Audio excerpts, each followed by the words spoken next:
నమస్తే, నేను మీ సతీష్. ఆంధ్రప్రదేశ్లో ఎన్నికలు దగ్గర పడుతున్నాయి. అధికార పార్టీ నాయకుల్లో మాత్రం ఫ్రస్ట్రేషన్ పెరిగిపోతుంది. దీంతో నోటికి అదుపు లేకుండా మాట్లాడుతున్నారు అనేటువంటి ఒక విమర్శ అయితే కనుక ప్రతిపక్షాల నుంచి అటు రాజకీయ వర్గాల నుంచి కూడా వింటున్నటువంటి పరిస్థితి. ప్రధానంగా ఈ లిస్టులోనే మంత్రి రోజా గారు కనిపిస్తూ ఉన్నారు. మరి ఏదైతే తాజాగా ఆవిడ అటు ప్రధాన ప్రతిపక్ష నేత మాజీ ముఖ్యమంత్రి తెలుగుదేశం పార్టీ జాతీయ అధ్యక్షులు చంద్రబాబు గారి పైన, అలాగే జనసేన అధినేత పవన్ కళ్యాణ్ మీద, తెలుగుదేశం పార్టీ జాతీయ ప్రధాన కార్యదర్శి నారా లోకేష్ మీద ఆవిడ చేసినటువంటి వ్యాఖ్యలు మాత్రం విమర్శనాత్మకంగా ఉన్నాయన్నటువంటి చర్చ కూడా ప్రస్తుతం ఏపీ రాజకీయ వర్గాల్లో వినిపిస్తూ ఉంది. మరి రోజా లాంటి వ్యక్తులు ఈ సమయంలో ఈ విధంగా మాట్లాడడానికి ఏ అంశాలు కారణమై ఉండొచ్చు, అసలు ఏపీ రాజకీయాలు ఏ విధంగా ఉన్నాయనేటువంటి అంశాలు మనతో చర్చించేందుకు సీనియర్ జర్నలిస్ట్ దుర్గా కుమార్ గారు ఉన్నారు. సార్ నమస్కారం. నమస్కారం సతీష్ గారు, మన వీక్షకులు కూడా నమస్కారం. సార్, ముఖ్యంగా ఈ రోజున రోజా గారు చేసినటువంటి వ్యాఖ్యలు కూడా మనం చూసాము. చంద్రబాబు గారికి ఏమో కుప్పంలో గెలిచే పరిస్థితి లేదంటున్నారు, ఆయన ఇంకో చోటు చూసుకుంటున్నారన్నారు. పవన్ కళ్యాణ్ మీద కామెంట్స్ చేశారు, లోకేష్ గారి మీద ఏదో విరుచుకుపడ్డారు. అంటే నోటికి అదుపు లేదన్నట్టుగా అధికార పార్టీ నాయకులు ఇలా వ్యవహరించడం ఎన్నికలకు ముందు ఎలా అర్థం చేసుకోవాలి? మీ పిల్లలు ఇంటర్మీడియట్ మరియు ఎంసెట్ చదువుతూ సబ్జెక్ట్స్ లో కన్ఫ్యూజ్ అవుతున్నారా? కాన్ఫిడెన్స్ లెవెల్ తక్కువగా ఉందా? రిపీటెడ్ మిస్టేక్స్ చేస్తున్నారా? అయితే మీకోసమే ఉంది rise app. 1 lakh question bank, performance analysis, online classes by experts, ఇంకా మరెన్నో ఫీచర్స్ తో మీ ముందుకొచ్చింది rise the perfect guide. Description లో ఉన్న లింకును ఉపయోగించి సబ్స్క్రైబ్ అవ్వండి. రోజా గారి గురించి అసలు నన్ను అడిగితే అంటే నేను అసలు ఆమె గురించి మాట్లాడటానికి తగుదునా లేదా అనే అనుమానం నాకు వస్తుందండి. ఆమె మామూలుగా మనిషి కాదండి. వాళ్ళు పార్టీలో మహిళా శాసనసభ్యులు మంత్రులకే కొరకరాని కొయ్యలాగాను అసలు వాళ్ళే ఆమె పట్ల ఆమెతో నుంచోడానికి కలిసి పనిచేయటానికే భయపడతారు. అంటే ఆమె రాజశేఖర్ రెడ్డి గారిని కూడా బైక్ భ్రాంతులు చేసినంత తిట్లు తిట్టిందండి, మామూలుగా కాదు. టీడీపీలో ఉన్నప్పుడు ఆయన్ని పంచి తీసుకుని కూడా కొడతామని చెప్పిన మనిషి ఆమె. రాజశేఖర్ రెడ్డి గారు అంటే అప్పటికే ఒక స్టేచర్ ఉంది. మరి ఎవరన్నా మగాళ్ళంటే ఆ మాట వేరే మాట, కానీ ఆమె అసలు ఎవరిని ఏం మాట్లాడాలన్నా కూడా ఒక మగరాయుడి కన్నా కూడా ఎక్కువ మాట్లాడుతుంది. ఇప్పుడు నా పోటీ వాళ్ళని చెప్పాలంటే కూడా చెప్తే కొంతమంది ఏమనుకుంటారంటే ఏంటి ఇంత పెద్ద ఆయన ఈ మాటలు మాట్లాడాడు అనే భావన కూడా కలుగుతుంది.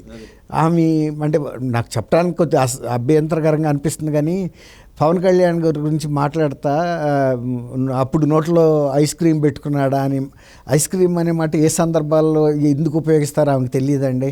ఆమె గురించి కూడా అట్లాంటి సినిమాల్లో నటించిందని అన్నప్పుడు ఊరు వాడ ఏకమయ్యి ఏడ్చి గందరగోళం చేసి పక్క రాష్ట్రాల్లో రిటైర్ అయిపోయిన నటీమణుల చేత సానుభూతి ప్రకటనలు ఇప్పించుకుంది. బండారు ఆయన పేరు సత్యనారాయణమూర్తి గారి మీద. ఆయన కూడా ఇట్లాంటిది ఇప్పుడు ఈవన్న మాట్లాంటిదే కదా ఆయన కూడా అంది. ఇంతకన్నా ఎక్కువ కాదు, తక్కువ కూడా కాదు. అందులోనూ అసలు ఆ మాట ఆయన అన్నది కూడా దేనికోసం, ఈవిడ చంద్రబాబు గారి కుటుంబ సభ్యులు భువనేశ్వరి గారి మీద, బ్రాహ్మణి గారి మీద ఈవిడ మాట్లాడినందుకు ప్రతిచర్యగానే ఆయన ఒక మాట అన్నాడు. అది పెద్ద తప్పని ఇక్కడెవరో అసలు ఎమ్మెల్యే మీరు గమనించండి. అప్పుడు ఇక్కడున్న సినిమా నటులు కానీ మహిళా నటులు ఎవరో ఖండించలేదు. వైఎస్ఆర్సీపీలో ఉన్న మహిళా శాసనసభ్యులు కానీ మినిస్టర్స్ కూడా ఖండించలా. ఎందుకంటే ఆమె మాట్లాడిన సందర్భం కూడా తప్పుగానే ఉంది. ఇప్పుడు కనుక వీళ్ళు ఖండించారనుకోండి, వాళ్ళని కూడా అడుగుతారు కదా, మరి వాళ్ళని తిట్టినప్పుడు మీరు ఎందుకు ఖండించలేదని. అందుకని అప్పుడు ఆమె ఎవరి మీదన్నా తిట్టినా ఈమెని అడ్డుపడతలాళ్ళు, నువ్వు ఈ మాట అనడం తప్పు అని. ఒకవేళ బయట వాళ్ళు కూడా అదే స్థాయిలో విమర్శించినప్పుడు కూడా వాళ్ళని వీళ్ళు ఖండించలేకపోతున్నారు. ఈవిడ తరఫున మద్దతుగా ఎవరు ప్రకటించట్లేదు. ఎట్లా అంటే అప్పుడు నువ్వేం చేసావని అడుగుతారు. అట్లా దేనికైనా తెగించి మాట్లాడటంలో నేర్పరండి. అందువల్ల ఇప్పుడు ఎవరినన్నా ఇవాళ ఆ రోజు రాజశేఖర రెడ్డి గారిని ఆ రకంగా తిట్టింది, తర్వాత కాంగ్రెస్లో ఏఐసిసి వాళ్ళని కూడా తిట్టింది. అసలు యాక్చువల్గా ఈమెకి ఏఐసిసి స్థాయి లేదు, ఆమె రాష్ట్రానికి చెందిన లీడరు, తిట్టింది. అట్లా ఇప్పుడు ఇవాళ చంద్రబాబు నాయుడు గారిని కానీ ఒకప్పుడు చంద్రబాబు నాయుడు గారిని ఇంద్రుడు చంద్రుడు అని పొగిడింది. ఎందుకు అనేక సార్లు టికెట్ కూడా ఇచ్చినా గెలవలేకపోయింది ఆమె. ఆర్ చెంగారెడ్డి గారి మీద, మళ్ళీ గాలి ముద్దుకృష్ణనాయుడు గారు అనుకుంటా కొన్నాళ్ళు ఆయన మీద ఓడిపోయింది. ఇట్లా లోకల్గా ఆమెకి అప్పటికి బలం లేదు. పదే పదే పోటీ చేసేటప్పటికి మొన్న ఇక సానుభూతి మీద గెలిచినట్టుగా గెలిచింది. అది సద్వినియోగం చేసుకోకుండా కాన్స్టిట్యున్సీ వాళ్ళ మీద కూడా ఇదే రకమైన డైలాగులు పంచి మాటలేనండి చాలా వచ్చినాయి. అసలు ఎవరిని గిట్టనివ్వదు. ఈ అసభ్యమైన పదజాలం పవన్ కళ్యాణ్ గారిని అనొచ్చండి. ఇప్పుడు ఆయన మొగతను, నువ్వు ఆడ మనిషి, నీ పరిధిలో నువ్వు ఉండాలి, నువ్వు రాజకీయంగా విమర్శలు చెయ్యి. పోయిన 2 సార్లు ఓడిపోయాడంటే ఓడిపోయాడు అని నేను గెలిచానని చెప్పడు కదా. ఎవరు ఓడిపోలేదు, నువ్వు ఎన్నిసార్లు ఓడిపోయావు? రాజకీయంగా గెలిపోవటంలో ఎవరికి జరగవు. ఇందిరాగాంధీ గారు లాంటి ఆమె ఓడిపోయింది. ఏదైనా ఏ సందర్భంలో అయినా ఒకసారైనా ఓడినట్టే కదా.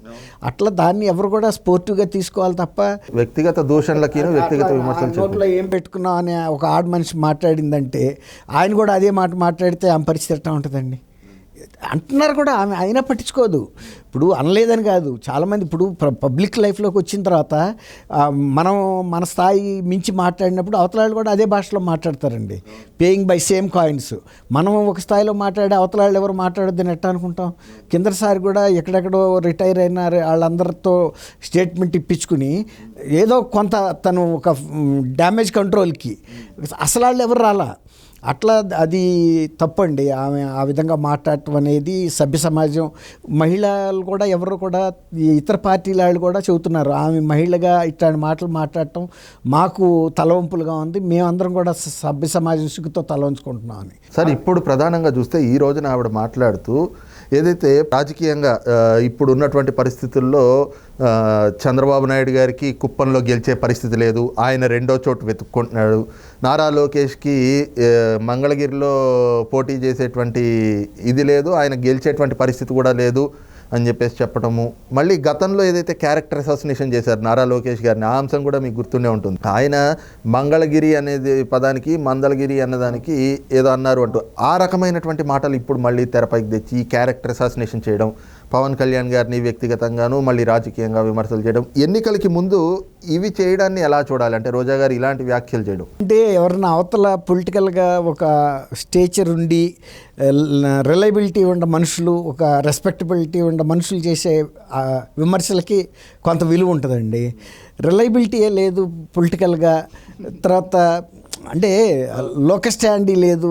ఇప్పుడు అక్కడ నగిరిలోనే నగిరి ప్రజల్ని ఆ విధమైన అసభ్య మాటలతో మాట్లాడిన మనిషి ఆమె ప్రతిపక్ష నాయకుల్ని ఎప్పుడు ఏ విధంగా మాట్లాడిందో కూడా ప్రజలందరూ చూశారు. ఆమె ఏ పార్టీలో ఉంటే ఆ రోజుల్లో రాజశేఖర రెడ్డి గారి పార్టీలో చేరదామని వెళ్ళి మంతనాలు జరుగుతూ ఉండగానే ఆయన దుర్మరణం పాలయ్యాడు. ఆ రోజున కూడా ఈమె మీద చాలా వ్యతిరేకత, అంటే ఈమె ఐరన్ లెగ్ కాంగ్రెస్ వాళ్ళే అన్నారు అసలు ఆమె ఐరన్ లెగ్ మా నాయకుడినే లేపేసింది ఇక్కడికి వచ్చని. ఇంకా జారకముందే ఆ తర్వాత ఆమె ఆ పార్టీలోకి వెళ్ళింది. వైఎస్ఆర్ కాంగ్రెస్ నెగోషియేషన్ జరుగుతూ ఉన్న టైంలోనే ఆయన ఎగిరిపోయాడు. 2014లో ఎలక్షన్ అప్పుడు కూడా మరి జగన్మోహన్ రెడ్డి గారు గెలవలేదు. అట్లా ఏ పార్టీలో ఉంటే ఆ పార్టీ గెలవదు అనే ఒక అపప్రద మీద ఉంది. ఇప్పుడు అట్లా ఐరన్ లెగ్ అనేది ఇక్కడ ఈమెకొకళ్ళకు ఉంది. సినిమాలో ఒక యాక్టర్ అండి, ఐరన్ లెగ్ ఉంటాడు, అతను చనిపోయాడు. వీళ్ళిద్దరికే రాష్ట్రంలో మహిళల్లో ఈమెని, మగాళ్ళలోనేమో అతను సినిమాలో యాక్ట్ చేశాడు ఐరన్ లెగ్ అని. కానీ రాజకీయాల్లో ఆ పేరున్నది ఒక్కదానికి. అట్లా చాలామంది భయపడేవాళ్ళు అసలు ఈమె ఈ పార్టీలో చేర్చుకోవాలంటే కూడా. కార్యకర్తలు కూడా పార్టీ మీద ఒత్తిడి తెచ్చేవాళ్ళు, ఎందుకు ఆమెను చేర్చుకుంటున్నారో, ఆమె వస్తే మళ్ళీ పార్టీలో అప్రతిష్ట ఏదైనా ప్రమాదం జరుగుతుంది అన్నట్టుగా. ఇప్పుడు ఈ మీద ఇంకో పరిస్థితి ఏంటంటే, అంటే ఇప్పుడు వైఎస్ఆర్సీపీలో అంతర్గతంగా జరుగుతున్న చర్చ ఈమె మూలాన, ఈమె మాట్లాడే మాటలు, ఈమె ప్రవర్తన, ఈమె పార్టీలో ఉండటం మూలాన ఇక్కడ పార్టీలో తీవ్రమైన సంక్షోభం వచ్చింది. ఏ రాజకీయ పార్టీకి కూడా దేశంలో ఇంతమంది శాసనసభ్యులు మార్చేంత పరిస్థితి రాలేదు.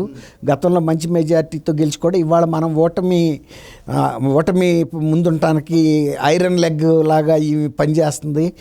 ఈమె మూలాన అసలు జీవితంలో మళ్ళీ అసలు జగన్మోహన్ రెడ్డి గారు ఈసారి ఓడిపోయినప్పుడు ఇక మళ్ళీ తిరిగి ఆయన అధికారంలోకి వస్తాడా రాడా అని కూడా అంతర్గతంగా ఈ వైఎస్ఆర్సీపీ కార్యకర్తల్లో మదనం ఎక్కువైపోయింది. చర్చ అంటే ఈమె ఐరన్ లెగ్గా పేరు పడింది, ఈమె ఈ పార్టీని కూడా ముందుకు వెళ్ళనివ్వదు. ఇక అంటే ఈమె వల్లే ఇక పార్టీ బూస్తాడుతూ ఉంటారు. ఒకేసారి అని ఆయన అడిగాడు, ఒకసారి వచ్చాడు. ఇక ఈసారి మళ్ళీ జగన్మోహన్ రెడ్డి గారు అధికారంలోకి వచ్చేది లేదు, ముఖ్యమంత్రి అనిపించుకునే లేదు. ఇట్లాంటి ఈవితో పాటు ఇక ఈ పార్టీ కూడా రాజకీయ సమాధి కావాల్సిందేనా అనే చర్చ జరుగుతుంది. ఇతర పార్టీల వాళ్ళు, లెఫ్ట్ పార్టీలు కానీ వీళ్ళు కానీ ఈమె తన శృతి మించి, తన స్థాయికి మించి రాజకీయ విమర్శలు ఎటచేస్తుంది. ఆమె నగిరిలోకి గెలవగలిగితే కదా. ఇప్పుడు ఆయన్ని కుప్పంలో అన్నిసార్లు గెలిచిన పెద్ద మనిషిని ఈసారి గెలుస్తాడా లేడా సవాల్ ఇస్తుంది. ఇంకొక వాళ్ళ రాజకీయ వ్యూహాల ప్రకారం అనేకం చేసుకుంటారు. మొన్న తెలంగాణలో కేసీఆర్ గారు ఎప్పుడు లేనిది మొన్న 2 నియోజకవర్గాల నుంచి పోటీ చేశాడు. ఆయన పోటీ చేశాడని ప్రతి వ్యూహంగా రేవంత్ రెడ్డి గారు కూడా 2 సార్లు నుంచి చేశాడు. అంటే వాళ్ళు గెలుస్తామో ఓడతామని కాదు, అది రాజకీయ వ్యూహం. అది మనం దేనికి చేస్తారనేది ఏం చెప్పలేము. వాళ్ళకుండే వ్యూహం వాళ్ళకు ఉంటుంది. టీడీపీ జాతీయ పార్టీ, ఆయన జాతీయ అధ్యక్షుడు, అట్లా వాళ్ళ వ్యూహాల ప్రకారం వాళ్ళు వెళ్తారు. మనం ఎవరు గైడ్ చేయాల్సిన అవసరం ఏముందండి. ఆమె నగిరిలో కనుక గెలవగలిగితే అదే 10,000 అని చర్చ ఇతర పార్టీల వాళ్ళు చెబుతున్నారు. ఎందుకంటే ఆమె చేసిన పనులకి నగిరి ప్రజలు కూడా, తర్వాత గుడివాడలో ఇప్పుడు నాని అంటే ఎంత వ్యతిరేకత వచ్చిందో నగిరిలో ఈమె మీద కూడా అదే వ్యతిరేకత వచ్చింది అంటున్నారు, ఈమె చేసిన ప్రవర్తన మూలన. సార్ ముఖ్యంగా అంటే ఈమెకి టికెట్ కూడా ఇవ్వరు, ఏదో పెద్దిరెడ్డి గారు అడ్డుపడుతున్నారు. అందుకే ఇప్పుడు ఇంత ఓవర్ యాక్షన్ చేసి ఇతరులను నిందించి చంద్రబాబుని కనుక ఎంత తిడితే ఆయన చూస్తున్నాడు కదా, మీరు చంద్రబాబుని, లోకేష్ని, పవన్ కళ్యాణ్ని తిట్టిరండి, నేను సీట్లు ఇస్తాను. అది ఈమె కూడా అదే అర్థం చేసుకుని ఎట్టాగు నాకు సీటు రాదు కాబట్టి కనీసం తిడితే అన్న సీటు వస్తుందేమో, ఎన్ని ప్రెస్లో బాగా ప్రచారం జరగాలని ప్రయత్నం మీద ఉందని కూడా అంటున్నారు. నగిరిలో జనం కూడా అల్టిమేటం ఇచ్చారని, ఈమె గనక సీట్ ఇస్తే మేము అసలు గెలిపించే ప్రశ్నే లేదు, ఓటు వేయమని. ఎందుకంటే ఆ నగిరి జనం ఆ నిర్ణయానికి వచ్చారు. మరి ఆమె చేసుకున్న ప్రవర్తన వలన ఇవాళ ఆమె దాని మూల్యం చెల్లించుకోవాలి. బయట వాళ్ళు అయితే చెల్లించుకోరు కదండి ఆ నియోజకవర్గంలో. రైట్. ఏదైతే రాజకీయంగా తనకి ఇంకా భవిష్యత్తు లేదు అన్నటువంటి అనుమానము, అసహనము, పక్కన టికెట్ల పంచాయతీ కూడా పార్టీలో నడుస్తున్నటువంటి క్రమంలో తనకి టికెట్ వస్తుందో రాదో అనేటువంటి ఒక భయం కూడా వెంటాడుతుంది. ఈ క్రమంలో జగన్మోహన్ రెడ్డి కళ్ళల్లో పడాలి, ఆయన దగ్గర మెప్పు పొంది ఎలాగైనా మళ్ళీ టికెట్ సాధించుకోవాలి అనేటువంటి ఒక అత్యుత్సాహంతో ఈ రోజున రోజా ఈ విధంగా శృతి మించి తన నోటికి హద్దు అదుపు లేదు అన్నట్లుగా ప్రతిపక్షాల మీద తప్పుడు విమర్శలు, తప్పుడు ఆరోపణలు అయితే చేస్తూ ఉంది. ఇది ప్రజలందరూ గమనిస్తూ ఉన్నారు. కాబట్టి ఖచ్చితంగా ఆమెకి రాజకీయ భవిష్యత్తు అయితే కనుక ఇక్కడితో ముగిసింది. ఆమె వల్ల జగన్మోహన్ రెడ్డి రాజకీయ భవిష్యత్తు కూడా ఈ రోజున ప్రశ్నార్థకంగా మారడమే కాదు, వైఎస్ఆర్ కాంగ్రెస్ పార్టీ భూస్థాపితమయ్యేటువంటి పరిస్థితులకి దిగజారిపోతా ఉంది అన్నటువంటి భావాన్ని సీనియర్ జర్నలిస్ట్ దుర్గా కుమార్ గారు వ్యక్తం చేస్తూ ఉన్నారు. Thank you. నమస్కారం సతీష్ గారు.